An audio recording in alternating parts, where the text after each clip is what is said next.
I think it's important for me to like acknowledge when I've not been a very integrated person, and also to celebrate when I have been healthier and integrated, because I feel like it speaks to the arc of our lives, like when we are in a good place and sometimes when we're not in a good place, and when there are external pressures that we need to take seriously that really do affect our lives. And so when I think about the Enneagram, especially when I was younger, like middle school, high school, college, I think of it oftentimes in regards to what it looked like for me to occupy a Black body and to keep my Black female body safe.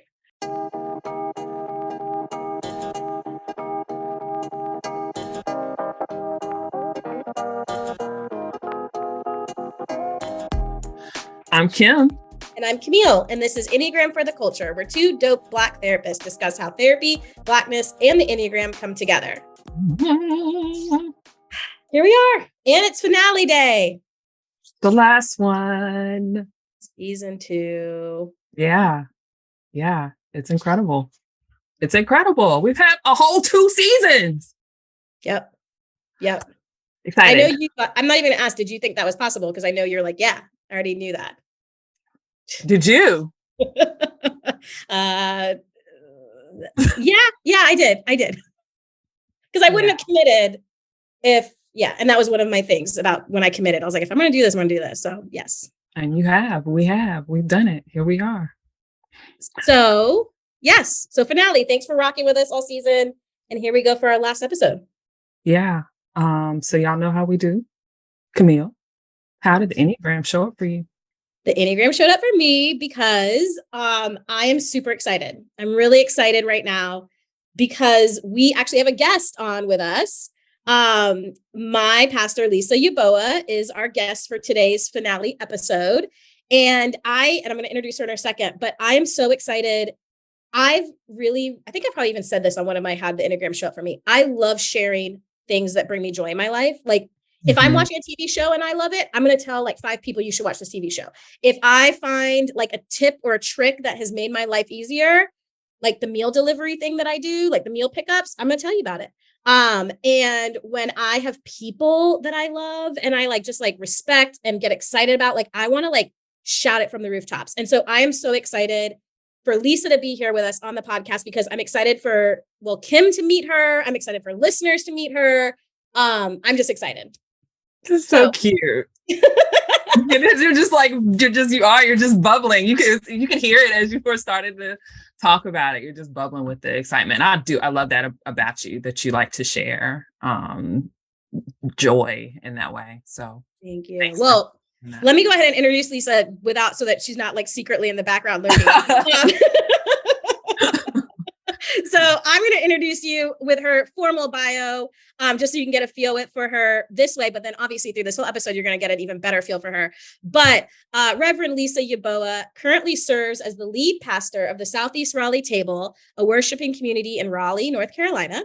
She's a 1999 graduate of Wofford College and a 2004 graduate of Duke University Div School. What fuels her in life is ministry is seeing people become their best selves, and in turn, seeing the world become more just and collectively marked by liberation. Lisa is deeply invested in the Raleigh community and works alongside organizations engaged in advocacy for affordable housing, a living wage, and equity in public education. She also serves as on the board of advisors for the Southeast Raleigh YMCA and is a brand ambassador for Lululemon. Most would describe Lisa as a glutton for joy and a lover of people. She's a self-professed party starter, people watcher, and admits to having a slight obsession with the Enneagram and 90s R&B. Oh, yes. I really wanna meet you. Jodeci and Jesus, that's my life.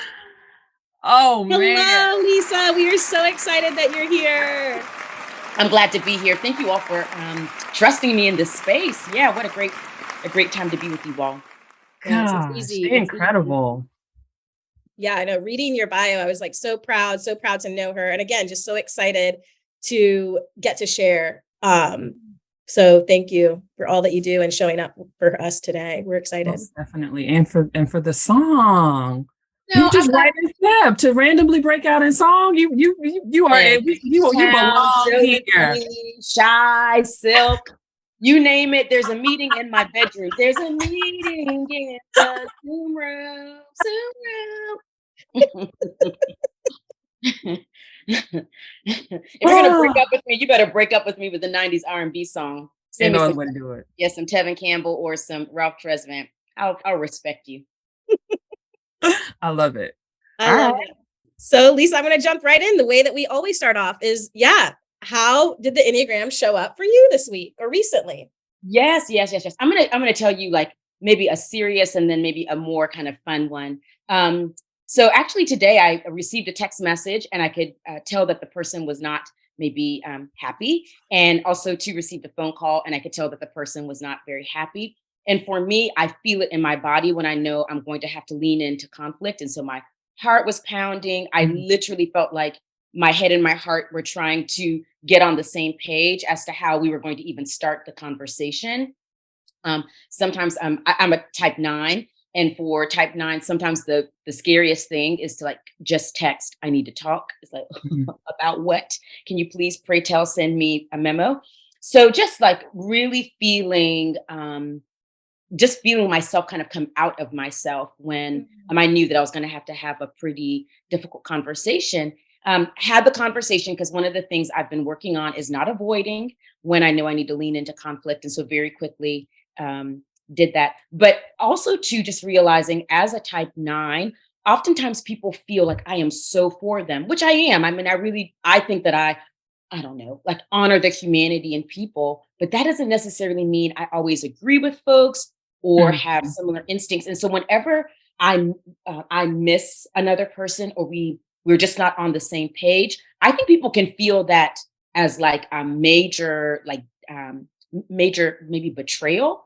And I think for me, I can feel it as like major disconnection, as opposed to like, no, just human beings are sometimes not going to always believe or instinctively move in the world in the same way. So that was how that showed up. In a fun way, I have been in like the World Cup vortex, and my family members are from Ghana. So I've been rocking hard with the Black Stars. They've been eliminated from the World Cup, but I have rewatched some of Ghana's matches multiple times. That I probably could have been a referee in the match.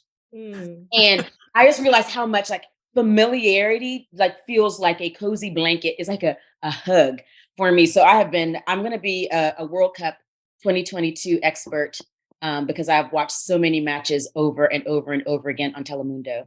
How cool. You know, do you have, other than Ghana, and they're now gone, but who's your favorite team right now that you are loving? Morocco.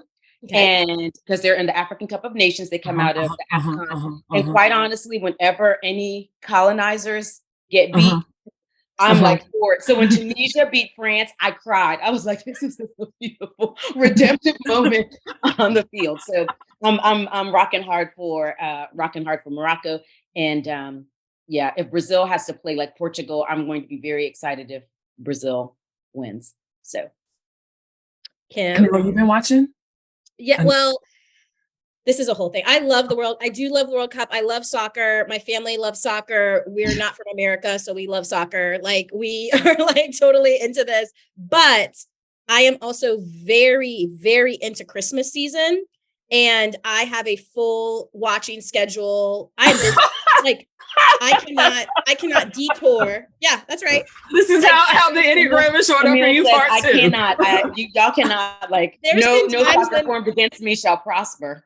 People will release an album, like people that I really like. And I'm like, I'm sorry, like I'm going to have to listen to this in January. Like TV shows, I really want to watch The Crown. Nope, waiting until January. There's so many, like, I'm like, nope. So sadly, the World Cup is one of those things I'm like, I can't even commit to this because the World Cup is a commitment. And again, 7, I can't just lightly do the World Cup. I want to watch all the games and I don't have the time. So when I was home for Thanksgiving, I was laughing because again, immigrant family, I was watching other people's Instagrams. They're all watching football. My family's like 100% soccer, 100% World Cup. It's all we're talking about. So that was my little taste. And then when I got back to Raleigh after Thanksgiving, I was kind of like, that's it. Well, I'm proud of you for being able to miss out. Black Santa is proud of you as well. Lex, thank you. Lex Santa is proud of me. I can miss out because there'll be another one in 4 years. And why couldn't we just leave it there? It's all right. I'll see another one. I'll see another World Cup. And thank you for being proud of me. It is kind of hard because I do want to know all the things, but Hallmark Christmas movies and Christmas PlayStation on Spotify are just a little bit more important right now. Understood. Well, how did the Enneagram show up for me? Yes. I've had clients, friends. I had one of my cousins sent me a text yesterday. People are just listening and just offering just how proud they are of the podcast, and how seen they feel and how cool it is to just have our voices out there. And so I think a lot of people get it twisted with threes that, you know, we all like this spotlight and we want it for just the sake of the spotlight because we're vain and we like the attention. And y'all know at this point I'm a self-preservation three, so that definitely has never really gelled with me.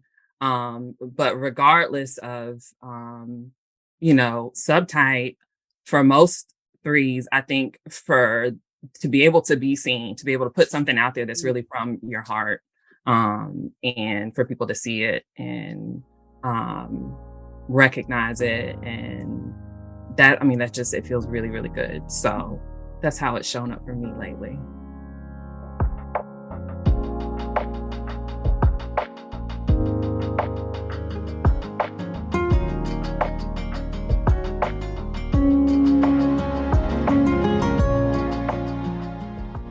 So, Lisa, tell us, how did you learn about the Enneagram? Yeah. So, interestingly enough, in 1996, I was a sophomore in college, and one of my dear friends, her mom was doing like a DMin or PhD kind of postgraduate studies, and just happened to be a female clergy person and was doing some focused work on the Enneagram. This was back in the day when there was like maybe one book on the bookshelves at Borders. Enneagram. It had about like 40 pages in it. So, every type got like 3 sentences. And I remember for her research, she, my friend was asked by her mom to like ask friends to take an Enneagram like test. And I took an Enneagram test. And to this day, I type as a 9, and I know that from just all the ways in which I've been asked some really good questions in my life. But I remember when I read those 3 pages in that book in Borders on what an Enneagram 9 might look like, for maybe the first time in my life as it relates to a personality test, and I'm going to use air quotes, it really read me, because it read the thing underneath the thing underneath the thing underneath the thing, and I feel like it unlocked something in me that I was like, oh, now I get why this is how I feel in particular situations. And then, I will have to say this, like, I kind of really did fall into an Enneagram vortex. I just have loved the Enneagram before it was a thing that people knew on Instagram. It was a way that I would kind of explain certain things to people about wounds in my life or how I interact with other individuals. And then as a pastor in particular, because I am so committed to people bumping into their best self or like coming home to themselves. It's a tool that I utilize in regard to spiritual formation that maybe I don't always say, oh my goodness, the fact that your family members never asked you what you wanted. And maybe that's why it's so hard for you to vocalize that. I mean, I may not say it in terms of like, oh, that's why I think that as an Enneagram 9, you do X, Y, and Z, but just helping people find pathways to healing and to coming home to themselves. And I just really love the Enneagram when it's not used to caricature people. Yeah. Yeah. I love that. Was there ever in your journey of Enneagramness, like, or learning, like, so it sounds like you learned it in high school. Did I get that right? College. I was in college. And then college to now, were there times when it like ramped up of like, oh yeah, I'm really close to this personality typing system. And then were there times that you're like, you forgot about it? Like, even just like the timeline of it, I'm interested by, because that's a long time that it's been in your life. Yeah. I mean, what I would say is like from like 1996. Now let's remember, like the internet was new, like like real new. I would say from like 1996 to the time I was in grad school around 2001, 2000 to 2004, there just wasn't a lot of like, you couldn't access a lot of like books about the Enneagram. I think Richard Rohr had some, had some things about the Enneagram. So I would say it's not that it waned, it's just that I couldn't get my hands on lots of materials and there weren't lots of people talking about the Enneagram. And in particular, which is why I love the space you've carved out, I could always feel how the Enneagram, especially living in the United States, oftentimes panders or uses kind of whiteness as a construct to understand how people should show up. So there were places where I'd be like, I think, okay, I'm going to this workshop, but something about what you're saying is not sitting right with me because the way I show up in the world, they're going to layer that on some part of how they are projecting something on my identity. Like I don't get a pass for, maybe how a wound or a shadow has created this particular thing. So yeah, I would just say like from 1996, I mean, to about 2004, I just didn't have access to lots of resources. Mm-hmm. Mm-hmm. The closer I got to 40, so I turned 40 in 2017. The closer I turned to 40, I would say age 38 to 40, I really started leaning into the Enneagram because I realized how much I had been doing some cultural suicide. And I could talk a little bit more about that. And this idea as a type 9 of falling asleep to my life. And I was like, I cannot spend the second half of my life in shape shifting for other people. Like I need to fully be who I know I have been called to be. And so something about age 38, something like there are things that were happening in the world and something clicked for me. So I would say that I kind of got a little bit obsessed with the Enneagram helping to be a pathway of healing for myself as opposed to for other people. Really love that. Mm-hmm. I love the thing beneath the thing that you mentioned, like that, and then the language when you first found this tool that it gave you to help you to be able to understand what may motivate you, why you may show up the way that you do, and some of the patterns. I mean, I feel like that's the thing we really do try to get people to understand, and why air quotes are necessary when we say, a personality test or assessment, because it can be so much more than that. Yeah. I am just on the edge of my seat to ask this next question. So I'm just gonna let my excitement lead into it. And I think you already probably started to chat about or started to introduce this idea, but my next question really is how do you notice the Enneagram intersecting with your Blackness, and how do you still notice that? And I'm filling in some blanks that probably when you just said cultural suicide might have had something to do with that. And so I'm really intrigued and curious and excited to hear about that aspect of it for you in your journey. Yeah. When I oftentimes talk about myself and the intersection of the Enneagram as a type 9, I'm a social 9 with a very strong one wing. I think it's important for me to acknowledge when I've not been a very integrated person, and also to celebrate when I have been healthier and integrated, because I feel like it speaks to the arc of our lives, like when we are in a good place and sometimes when we're not in a good place, and when there are external pressures that we need to take seriously that really do affect our lives. And so when I think about the Enneagram, especially when I was younger, like middle school, high school, college, I think of it oftentimes in regards to what it looked like for me to occupy a Black body and to keep my Black female body safe. Among a lot of folks, I was probably the palatable, fun, Black person you want to be around. And I mean, as a 45-year-old, I can see how my nineness, like this merging, like just always knowing what's going to make other people comfortable, really was a security and survival method for me. Mm. So while I was oftentimes praised for it, I now can look back and think, "Mm, it came at a cost." My therapist, who's just been so lovely, we talk a lot about how my code switching was a trauma response. The fact that Mhm. I just kind of like knew how to diffuse situations. And I think most importantly, knowing myself as a Black person, and being praised for sometimes the ways in which I wasn't quote unquote too Black.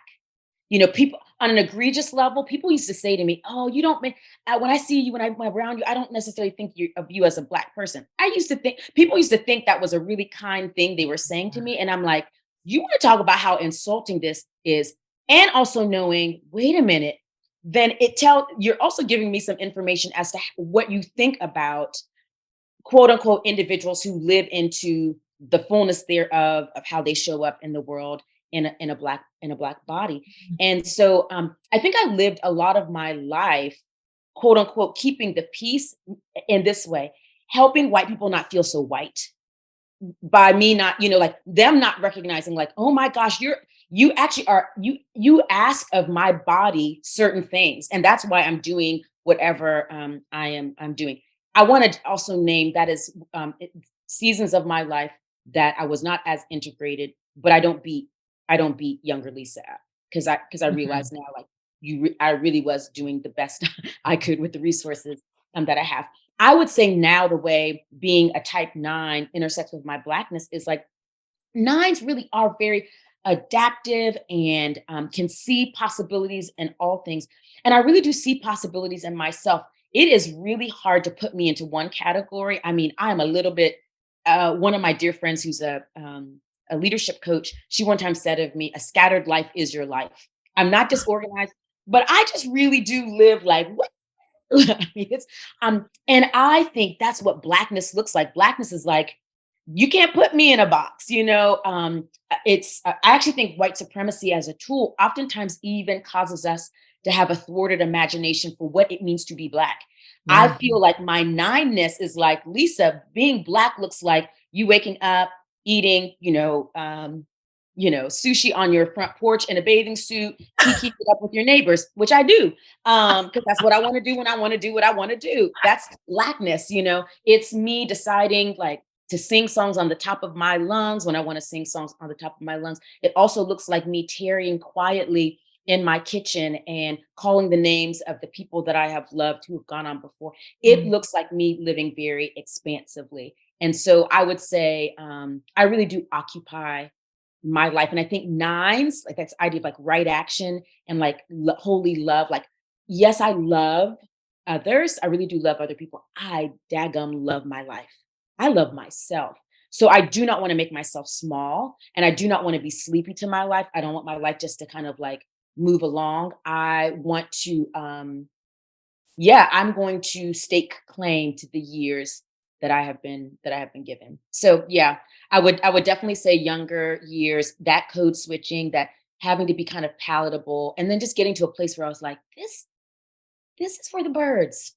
Mhm. And I'm kind of tired of like making things quote unquote easy for other people. I have some stories. I mean, I had a really interesting moment when I had like I one time got box braids. And I've normally done ministry in predominantly white space, and just the amount of comments that I realized, like, oh, y'all don't know me, because like now you realize, like, oh, you really are Black. I'm like, yeah, y'all, I really am. I really am Black. So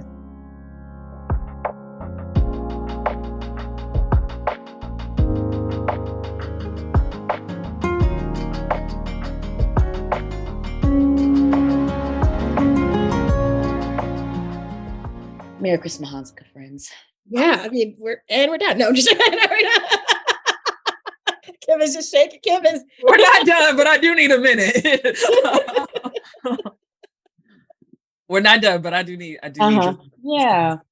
there's so much richness in what you said. Thank you. Because I resonate with so much of so many people. Yes, and yeah, there's so many nuggets in there that really stuck out. And as someone that has gotten to be a parishioner of yours since 2017, since 2016, actually, like even watching you reclaim and I've seen it, and I think, and I've loved it, and it's been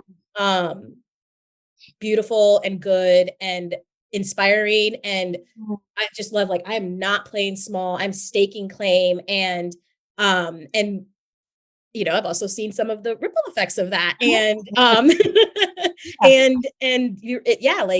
but it's like, who cares? Like, this is who I am. Yeah. Yeah. I think being ourselves, this is not like to scare. I don't mean this to sound scary. It comes at a cost. 100%. It comes at a cost. But I don't know. Again, age 38, I just started feeling this holy restlessness of like, I don't want to come to the end of my days. And all I've ever done is just made other people comfortable. And I would even say, as a pastor, to do that is actually to other people's malformation. Like, I need white folks to be adults. Like, I can't keep I want you to also come home to yourself, because whiteness as a construct it's gonna fail you. But anyway, that's, you know what I'm saying? Neither here, neither there. But it's here. The construct can be shaken. Like, I kind of want to be like this. Y'all in danger too. Run! This ain't it. No, seriously. No, hoodwinked. Run! Yeah. Well, anyway, shall I sing an R&B song now? Thank you so much. Like Camille said, like, I agree. Like, I feel like there's so much of what you shared. And again, this speaks to like why, this is such a dope tool. So it's such a dope typing system is, while, yeah, you can focus on the types, right? And being tight, and stop there and miss so much of what you just shared from your experience as a Black woman who's a 9 will resonate with all of us, regardless of your type structure. This experience of, code switching and having a therapist who sounds like she's, maybe on her game, to be able to help you see how that's a trauma response. And for all of us to be able to name so many of the ways we've had to shapeshift, as a means to survive, as a means to move through, how that can be the case for many of us. And there's so much power in healing and being able to name that. And so, Camille mentioned how she's been rocking with you for a while. She's been able to witness. I'm just actually meeting you, and I get to witness it as I'm hearing you talk about not falling asleep to yourself anymore. I'm watching you expand, and I'm over here feeling it in my chest. Really, like, it resonates with me, and I feel myself doing the same thing. So, like I said, I needed a moment, and that's what I got. But thank you so much for sharing that. Thank you all. I love that. Like, when you said, like, when I showed up as my authentic, honest self, that's just who I am, and expansive, it actually helps other people. It impacts other people. And if I just play small and cave in, and again, this is for so many of us Black people, but then again, that's really the arc of a 9. It's like, and we talked about that in that episode of, like, you all know, you have wisdom, you have love, you have the ability to see something, speak up, show up, because when you cave in out of that protection, out of that grasping, we then end up losing out, and you lose out. And so to see you beautifully, like, have walked that and are continuing to embody that and practice that is inspiring for all of us. And that's, again, why we love the Enneagram. Like, other people, other numbers inspire us. Like, when we see other people doing their work, we're like, oh, yeah. I think one of the beautiful things about being a 9 is that I see people. Like, I really can see the expanse. I have never been a person who has thought someone is the sum of their mistakes. It's like, I'm like hardwired not even to think that way, because I understand human beings were going to be broken and brilliant, and moments of joy and of sorrow. I think what is the healing work for me as a type 9 is to give myself also to like to see myself, to remind myself that I also get to like live um, sometimes broken, sometimes brilliant, and if nobody else offers or extends that grace, especially because of the body that I occupy, like I'm going to learn how to like lay hands on my own head or on my heart and offer that to myself. It's like, okay, I'm a peacemaker, not just for others, as sometimes nines are called. I'm at peace with, I'm at peace with me. I'm at peace with me. So I love it. yeah. I just want you to know that, like, I love to see it. I love to feel it. Mm, I love that for us. So I love it for us. that's kind of ties into the next question. What's a hope you have Mm, for Black people around growth work that they're mhm. doing, be it through the Enneagram or any type of personal development, and interested in how you feel about this response, both like for the individual, but also for the culture at large, for us, as a community, as a people. Yeah. I feel like I had like so many thoughts in regard to this question. Mhm. One of the first things that came up for me is that oftentimes, as Black folk, and we get collectivized, and we're oftentimes spoken of or thought of first, quote unquote, from like a place of deficit, like what Black folk ain't doing, da da da, and you know, uh, even for the healthiest of us, we can feel some, we can get conditioned in this. Like I never see myself in the standard of beauty. I never see myself in the standard of intellect. I never see myself in the standard of like social cues or social signaling. And again, you start to internalize some things. It doesn't necessarily mean we don't live healthy lives, but we can internalize some things. I think, in regard to the Enneagram as a tool for growth, is I think especially for Black folk, Indigenous folk, um, as Resma Menakem would say, bodies of culture, is to first start with the holy idea or the holy virtue versus like latching on to the shadow sides. A lot of times when we talk Enneagram talk, which is also why I'm like, oh Lord, some of these workshops don't do it for me, is because they will so hammer down, what's the flaw of a seven, the flaw of the five, the thing that nines need to be working on. And I think, we get enough of that. Like that's already like someone's always trying to tell me what I need to be doing differently, what I shouldn't be doing. I just personally feel like if we can lean into no, me being occupying space on this earth, I need to first start with the holy idea or my virtue or the thing that I bring to the world. I think it's incredibly important to start to excavate there. Then I think it's okay when you start to look at like what might be the shadow or where the quote unquote the deadly sin is, to ask the question why. Because I feel like that's a question of grace for many of us to get to the thing underneath the thing underneath the thing underneath the thing underneath the thing, that we might reckon with some of our wounding, some of the things we did not ask for, we did not deserve. I think it just reframes how we go about the healing journey. I just with a greater measure of grace, and then also to a measure of accountability. Like I don't want to be janky boots in this world. I don't want to do harm to myself. I don't want to do harm to others. So part of me knowing the why am I wounding, whether it was something that was an external system or that created this. I'm going to take some responsibility to be like, but I I I can also be well and whole. And I'm well and whole for myself and I'm well and whole for the people around me. And so that's where I would say like the collective piece, when the Enneagram isn't like workshopped as a caricature and people get to come home to themselves. Can you imagine then what community with each other looks like? You know, because we're not only the sum of our oppression and we're not only the sum of our trauma responses. We're not only the sum of how we have not been seen or we have to be hyper visible to be like viewed or whatever. We're not the sum of that. There is a new world that we can like lean into. And it's a world where we're like, my birthright is joy. My birthright is healing. My birthright is wholeness. My birthright is not me being divorced from myself. My birthright is not me doubting myself because of the systems that say I need to always prove my humanity. I don't think people recognize to be Black and always having to prove that you're freaking human. Like, can't spend all my days doing this for you all. And I think when you get to a certain place of like knowing that you literally have been put on this earth to reflect the very good.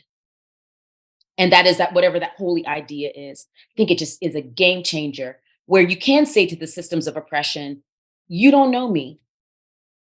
I think the Enneagram actually helps us in some beautiful ways to say to the world, white supremacist delusion, you actually don't know me.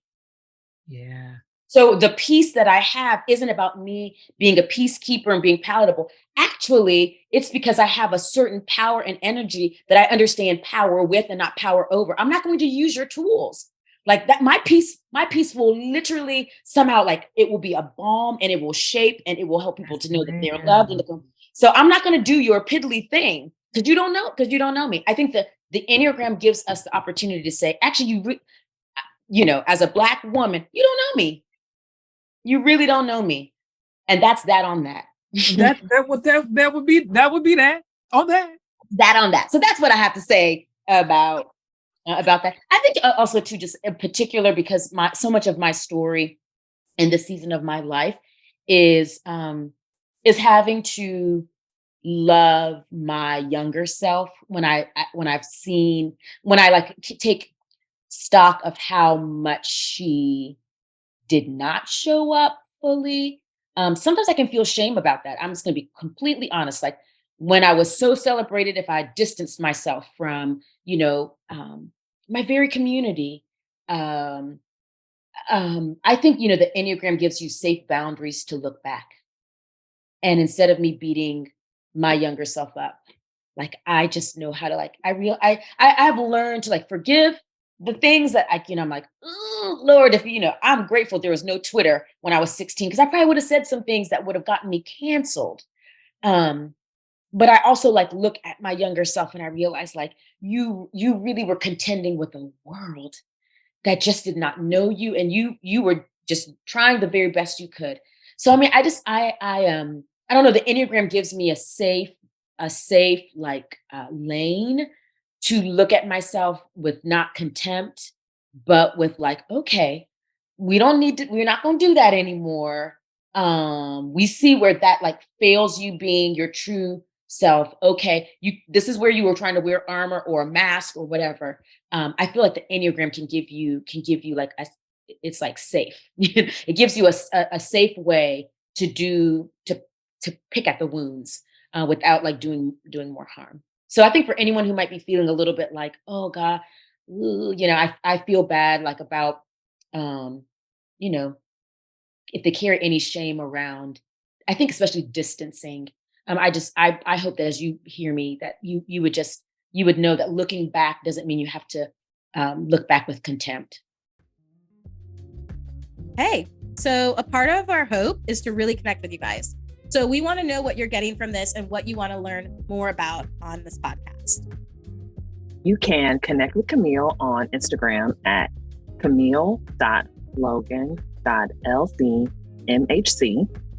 And you can find Kim on Instagram at KReeseLCSW. And you can follow us both on Instagram at Enneagram for the Culture.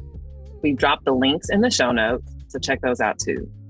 And while you're there, go ahead and bless us with a rating and a review. Subscribe so you can be notified when our new episodes drop weekly, and share this with someone you know. We'll see you around. Yes. Yeah. Yeah, I felt that. And there's so many things that you said that, I really love. I almost like wanted to like just start crying. Just felt so moved. Just talking about this place that like why we were put on this earth, and that like the Enneagram almost helps give language to that. I'm here to peacekeep, not for this reason, but for this reason. And it was given to me. This gift was given to me. And I love that starting from there with the holy idea that is so like special and unique for each of us. And just I love all of this. I love it all. I love everything you just said, Camille. And Lisa, I love helping I love hoping Mm. other people can see how this work really is not about the caricatures, Ooh. the boxing in. It really is like, I love how you said it. It's about giving us the again the language, the words that to help ourselves to realize, to tell ourselves and remind ourselves at times, and also Yes. tell white people. Oppression. You really, you don't like, you don't know me. You can't tell me about me. Like, Mhm. so I love that. Mhm. Um and same, I do. I love the idea of starting um with the virtue. And the idea, I agree, that especially for us, it's already built into so many our experiences to be Mhm. conditioned to like be critical and to be hard on ourselves and to be shaming for ourselves and to feel like Mm. we're not enough and to feel like we're at a deficit. So to start at, like you said, the goodness and Mhm. what we bring to the world, to start there, and then to be able to move on with that as a foundation, to be able to pay attention to Mhm. where there can be some accountability, um, Mhm. grace. I Mhm. love that. Yes. Yeah. Yes. Yes. Yes. Um, Mhm. yeah. I'm also reminded, I think earlier when you said like that white supremacy really will try and make us think that there's only one way Mhm. um to be and to do, like, right? Like we see that um in so many ways. Like we see that I'm even thinking, I'm just finished like a training for work. And so like you see it in therapy. Like it's like if it's taught a certain way, you'll be taught that it's one way to do it. And like you have to follow these steps and you have to do it this way and with this model. And so being able to recognize that that is a tool of white supremacy is to put it into Mhm. these check boxes and to like make it palatable and easy. And Mhm. that's not life and that's not Mhm. people. And that's not Black people. And again, when we say like it fails them too, because it's like like, well, we don't have to talk about that, but like for us, it's what was done to us that made us do all of the shape shifting and questioning and doubting because we were sort of, yeah, all of that, Yeah. which is gross. Yeah. You know? Yeah. Well, I think also too, like, um, when you get to know yourself in a Black body, you also start to realize like whatever you've been unleashed in the world to be. I don't think it has to even to do, just who you've been unleashed to be. Is that you then also too get to be the gatekeeper for your Blackness. Like Blackness means all the things that Lisa is versus there's only one script for what that looks like. I think it also keeps us within our own community from having too limited an imagination for what it means when we say Blackness. Because I think sometimes we can start doing some like caveats, like, well, I'm a blur because I'm a Black nerd. It's like, well, maybe it's just like we are just like or people. Some people are basic and some people are extra. Like, no, maybe it's we just Yeah. we just exist. Like we can expect. We can also have this opportunity to say that the space that I take up on this earth is a reflection of like all that Blackness can be. Now, what I will also say is that I think we have to do our work so that we know where we've not been sipping from the cup of white supremacy. If that is what's shaping our identities, then I just comma, and we have to do our work so that the expanse of who we are Mhm. is not harmful or an identity that is shaped by yes, that's not that creates some malformation. Mm, well Yeah. said. Speaking of work, we love being therapists, we love therapy, we love like normalizing and really um just we just think that yeah, Mhm. Blackness and therapy, like they should be together. Like they should be that should be part of the gamut, I guess. Yeah. And so we want to ask all of our guests that we have on, like, what is your relationship with your work? What is your relationship with therapy? What does that look like for you? Um, And this also isn't a question of like, tell us your deepest, darkest sins. And Oh, like, I might tell them. I might tell them. The docuseries on Netflix. My therapist's name is, and I see her every. That's right. I rock hard. I have a therapist. I love my therapist very, very much. I probably quote my therapist at least twice a day. There are people who say to me, "Oh my gosh, I get therapy by default because you're always telling me about what your therapist is saying to you." I think of therapy as not only as a gift to myself, but it actually really does help me to not be like a feral human in community. Like I need another person asking me questions, who helps me, even though I know some things, is like, so now how are you showing up on a Monday so that you're actually doing the things that you know? And as a pastor in particular, who's always like helping other people kind of see what maybe they haven't been able to see that they need to be, because, I think we all can live with a little bit of self-deception. And I think my pastoral role is to ask people questions to kind of come with creative inquiry. I can forget that I need someone to be helping to unearth some things for me. I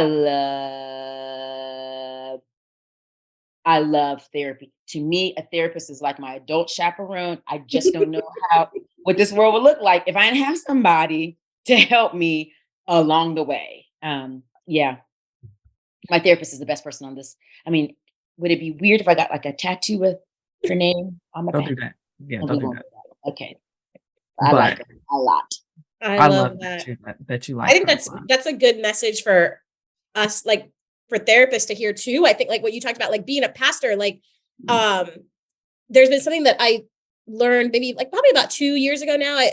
People would say, you can only take your clients as far as you've gone yourself. Mm-hmm. And that really connected with me and really has charged me to really prioritize my work and like prioritize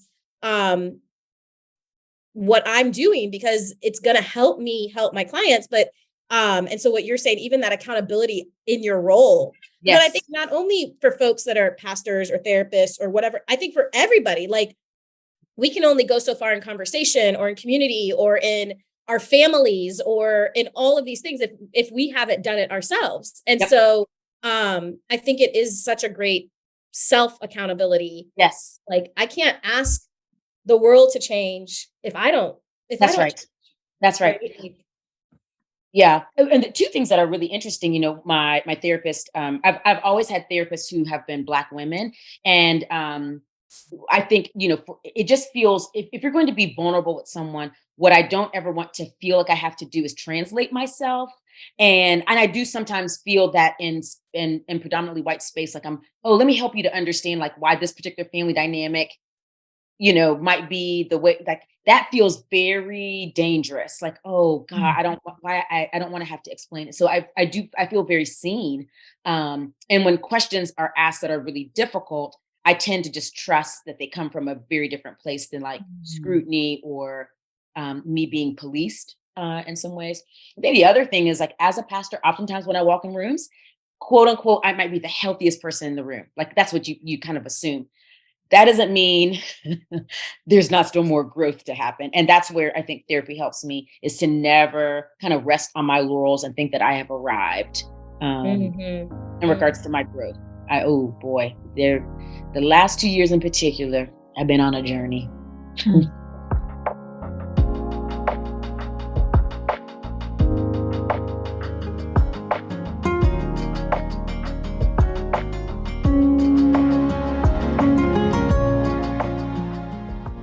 I love to hear Black people loving therapy. I love it. I love to hear Black women loving their Black female therapists. I love that Black women are healing, and I love that Black women are the catalyst for our healing. I'm talking a lot in this episode about what I love, which I mean is all brand. With you being here with us, Lisa. Yeah. I agree. It's very it's validating, as a therapist to hear it. And just kind of just an amen to the importance of growth work when you are in the business of helping people grow. Mhm. Same, like these past few years, like the work that I've done in therapy, it ended up being so much more than I thought it was going to be when I set out to do it. And for a while, I was one of those therapists who's like, oh, you can be a therapist and not go to therapy. Like, you don't have to. Don't. It's a lie. And if you are a therapist who is telling you so you don't need to go to therapy, here, you need to go. You need to go.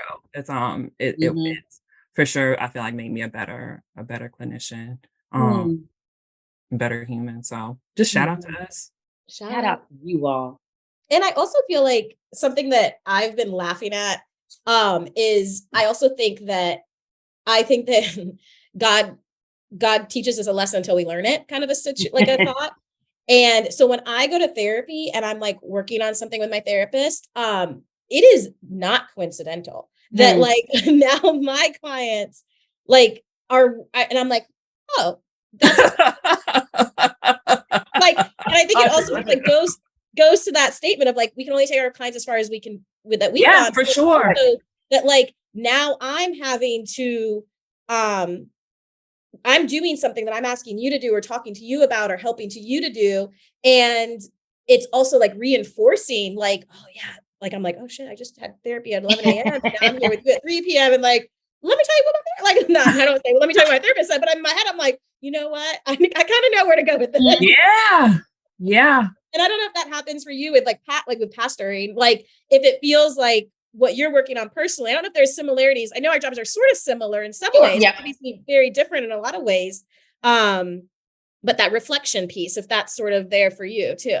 Yeah. You know, one of the things that people have said to me that I really do take as a major compliment is that if they come to me and they have to share something really, really, really difficult, that I just am not, I don't tend to like even posture in like a judgy kind of way. I mean, I really do. I'm always like, I kind of understand why you're having an affair with the unicorn. Like, I mean, I just understand, like, I can see how that would happen. And part of that is when I do think somehow some of the ways in which I'm wired, but I also think just as I've been going through therapy and some things get unearthed for me that I realize like, oh, I'm human too. Let me not think that, let me not have a long season of loneliness or feeling outside of myself that I couldn't too also fall into some particular patterns. It just gives me, it really makes me know I am human.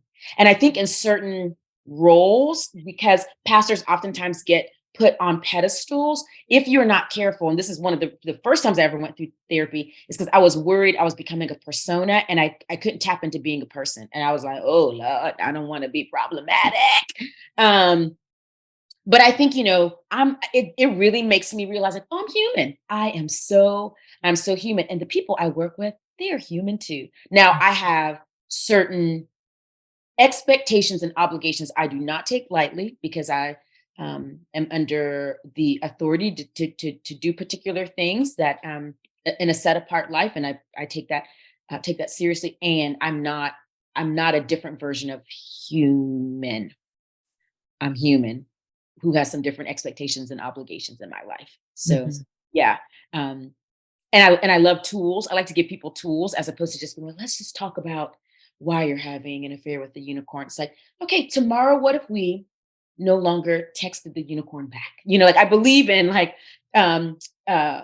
praxis. Like I believe in praxis. I really, and that's something that my therapist is really good about, is I typically take away some homework. Yeah. She really be on my neck sometimes. I'm like, oh, this is what we're doing. Some internal family systems. Okay. Some bilateral tapping. Okay. You and even like knowing who your therapist is and loving her, like the way that she weaves embodiment into her work. And again, I've seen, again, as a parishioner of yours, like how you've woven embodiment into our work as a congregation. And like, and so, yeah, like you taking that and giving it to us as well. Yeah. Incredible. Yeah. You know what? Incredible. I watched, I was being curious and perusing social media. and telling my mom, about us recording and who our guest was going to be. And just, so my mom, I grew up in a Black Baptist church. My mom is a deaconess and a trustee. Mhm. And so me explaining to my mom, like how some of the intervention, some of the flow of your service and some of the things that you incorporate, I'm just like, man, it's incredible. It's so incredible. And we need more of it, more of the, that intersection. Yes. Um, Yes. Incredible. Yeah.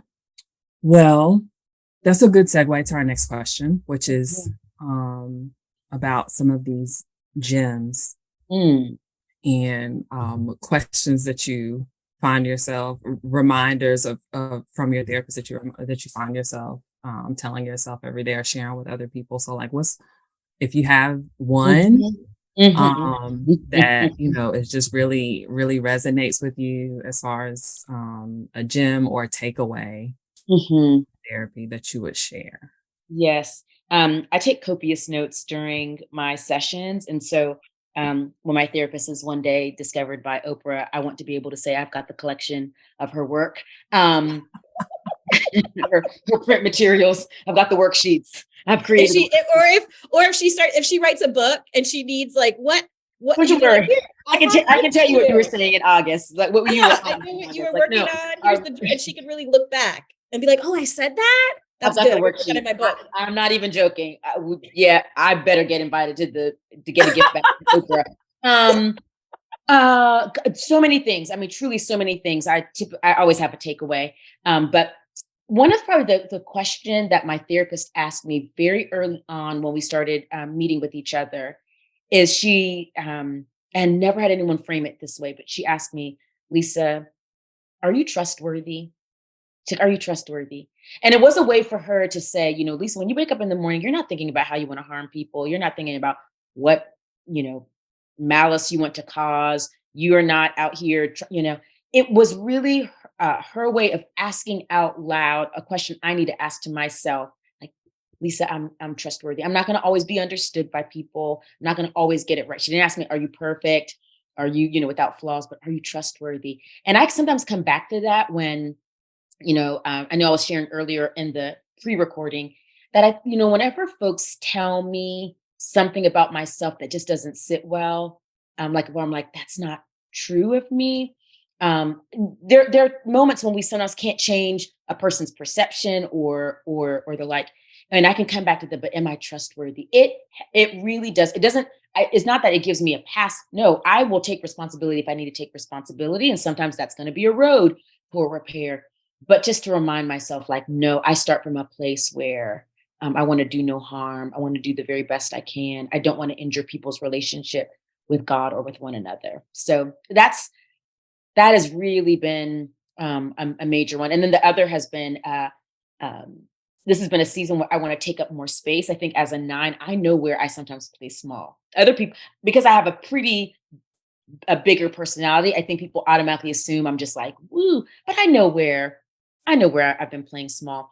And my therapist said to me, sometimes to take up more space looks like taking away space is going to look like taking up less space to some people, meaning you're going to probably disappoint some folks in order to really occupy your life. Some people are not going to get as much access to you. So to some people, it's going to feel like you're taking up less space, but and so you're giving yourself more space to take up your life. So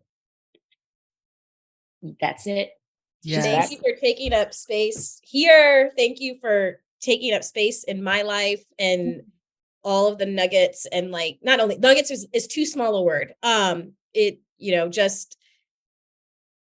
excited for you. I am excited for our church. I'm excited just the ways that I'm excited about the work that you're doing to unleash and to get as big as you're created to be, because you have such gifts and talents that brings people close to people and brings people close to themselves and to God and who we're created to be. So I'm excited, and selfishly, I'll be sad if I have less access to you, but I'll also be reading it. I hope I get a gift bag when you are at the presidential inauguration giving the prayer. So please. Yeah.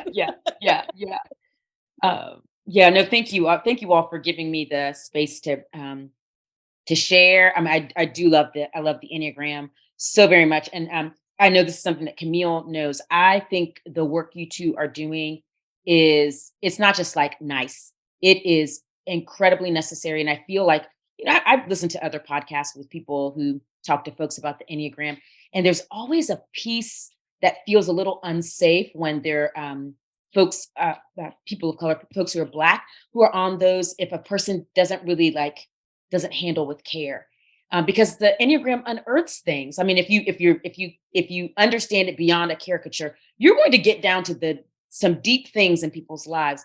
And the fact that you two, I knew without a shadow of a doubt, you're going to handle you're going to handle folks with care, with their stories, with their hurts, with their pains, with their brilliance.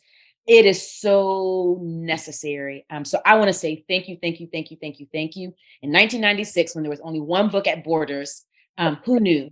Who knew? This is maybe the dream that I would have had for, like, I wish I had known Camille and Kim as I was, taking my early Enneagram journey. You're safe. You're so safe. I just know you're just not going to drop. You're not going to drop folks. And I've seen it happen before where I'm like, oh my gosh, wow. Um, yeah. Kim. So yeah, I've been taught to practice allowing some time, when somebody offers something from their heart, for it to actually, like, for me to actually receive it. Because we can be quick, because it can be kind of uncomfortable when somebody just speaks directly to your heart like that. So I'm just trying to just like receive it, and I appreciate that so much.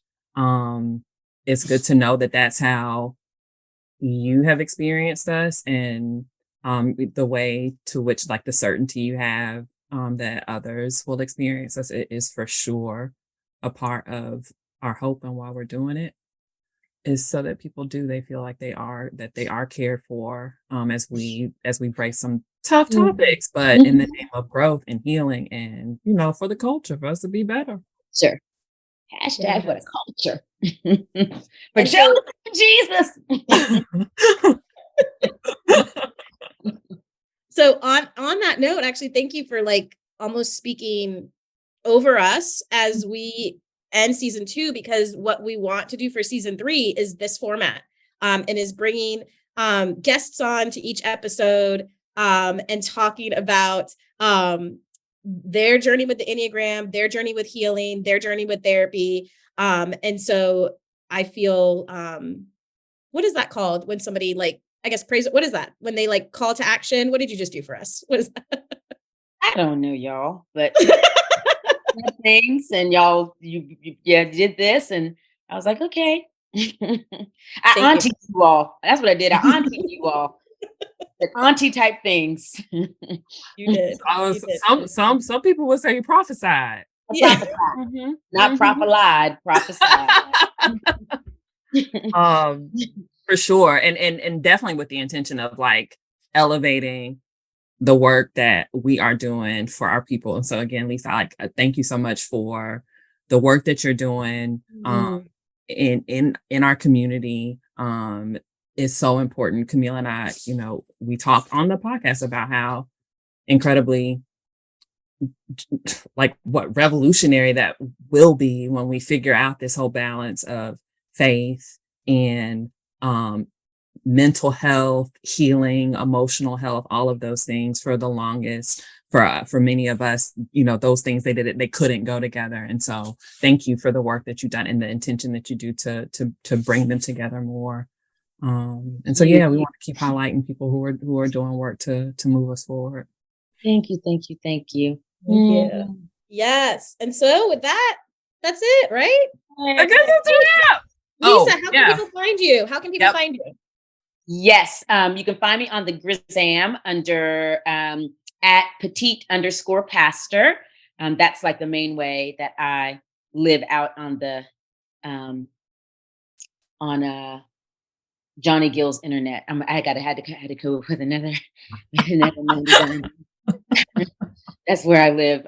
the gram or LinkedIn under Lisa Yebuah. I don't really engage on Facebook very often. And then, of course, if you trust, faith spaces, we do have a podcast for the Southeast Raleigh table and some Facebook broadcasts. Although I would say Facebook Live, you never know what you're going to get, but it's a great community. Our podcast is probably a surefire way to lean in and to hear kind of like how we hold space for one another. Yeah. And if you're in Raleigh, you can come to our church if you feel comfortable and want to. So we're Southeast Raleigh table. And so you can see Lisa in person, in the flesh. I'm going to come next time I'm home. Come check y'all out for sure. Mm-hmm. Mm-hmm. Well, then that's it. Now it's it. Yeah. We did what we set out to do. Thanks, y'all. We'll see you. We'll see you next season. I love it. I'm really excited about you all having guests. Because I'm so geeked about hearing Black folks in particular talk about themselves through the Enneagram. Because what is so wild is, again, since 1996, I have never gotten this opportunity. I have listened to so many podcasts, even do my own little workshops from time to time on the Enneagram, but to have something where it's like, it's all, this is going to be I think it's just so wonderful. So you guys are giving me a Christmas gift. Oh, thank you. Thank you so much for that. We're excited. When we landed on this for next season, we both got incredibly giddy. So we're looking forward to it. So we will see everyone on the next episode. We're very excited. Thank you for rocking with us this season. Yeah. All right. Be well, y'all. Bye.